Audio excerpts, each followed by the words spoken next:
33 years of footprints lay behind the old man, swept away in the desert winds, forgotten echoes of hard suns and lonely nights. Atop the hill, horizon on all four sides, with an infinite ceiling above, wide and deep, he stands. On the meeting of two eternities, like the last child of Hesiod mourning the loss of a lover. Tucked in among the stars sits an ancient fisherman. Time has etched itself at the corners of his eyes.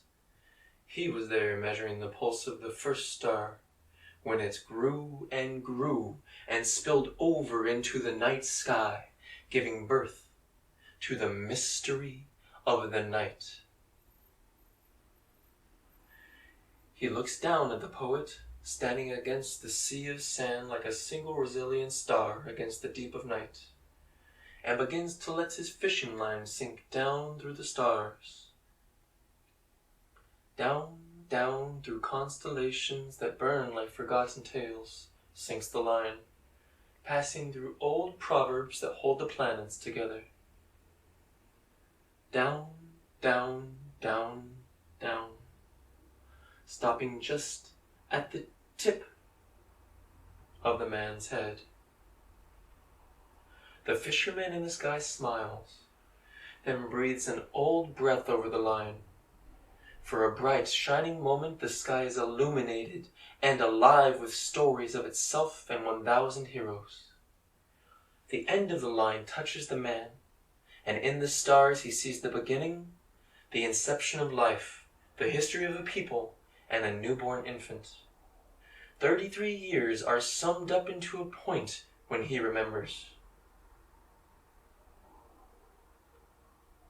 Up, up, he went into the stars, dancing their dance, and singing their song, learning their mystery.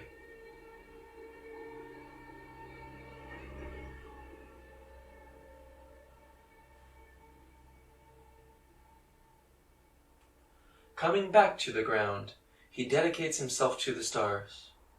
Every night he would look up into their beauty and rededicate himself in love. The town the man lived in grew and grew, the people becoming more and more numerous. They began to fill their town with light in imitation of the stars, pushing back against the darkness of the night with fire and light.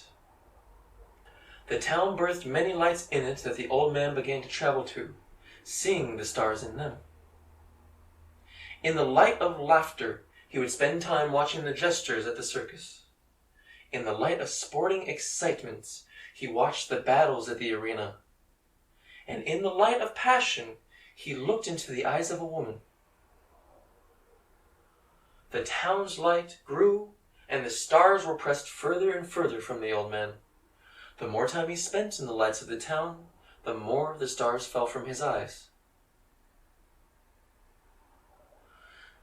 After a night of reaching and not grasping, breathing in mixtures of bitter and sweet and falling between the cracks of desire and virtue, the man was broken from his stupor by the weeping of the stars above.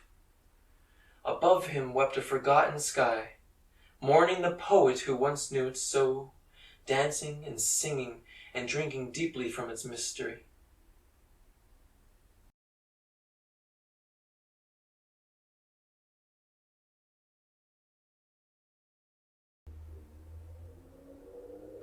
And the stars cried a tear that dropped across the sky, down into the ocean. The old man went quickly after the shooting star, running out from the woman, out from the arena, out from the circus, and out of the town. Into the ocean he waded and found the fallen star, still radiating heat from its journey. He held it in his palms about the size of an infant, and closer he looked into it, drawn by its smooth, clear, dark surface. From the tear he saw glimmering the faintest specks of light. As he looked into it, the specks grew and grew, shining more and more brilliantly. He was looking into the night sky, seeing the stars more clearly than he ever had. He could again hear the song, see the dance, and know the mystery. The sun began to peer up over the eastern horizon, confidently announcing day, and washing the stars into its brilliance. The old man waved goodbye to the mystery in the night, a tear in his eye, and promised to see it again on the night to come.